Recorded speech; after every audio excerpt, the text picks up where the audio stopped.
The next strategy I want to talk to you about is groups. Now, in the last video, if you go and watch that one, I talked to you about using groups. I was talking about other people's groups. But one of the strategies that you really, once you get a reputation on LinkedIn, you want to think about is setting up your own group. Now, this could be a closed group. It could be a group only for your customers that they can go and ask questions and share comments and so on and so forth. So this is a closed group just for your people. It could be an internal group maybe. You know, if you're a reasonable sized business, you've got to, you know, it almost acts like a place where all the people who work for you can go and share information and so on and so forth. Or, and more probably useful from a marketing perspective, is you set up an open group.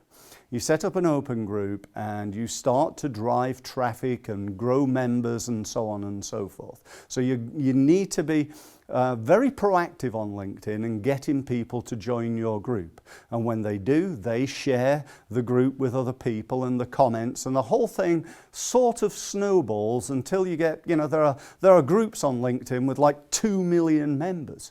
You know, there are lots of groups with, you know, over 1,000 members. In fact, most groups have got over 1,000 members. Now, why should you go to all the trouble of setting up your own group?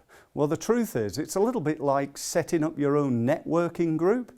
You know, if I've got a group of people and, you know, I have a breakfast meeting, shall we say, in a hotel, and it's organised by me, it's sponsored by my company, I've got all my marketing materials around the room and so on and so forth, and I get maybe 50 or 100 people to that event.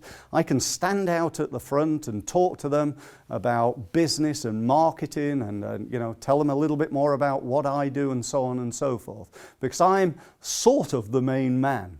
And so it is on your LinkedIn group. You're the main person on that group. And in addition, LinkedIn allow you once per week to directly email all the members of that group. So imagine, you know, in the future, you've got a group that's got 20,000 members, and once a week you can send an email out to those people. You know, how powerful would that be?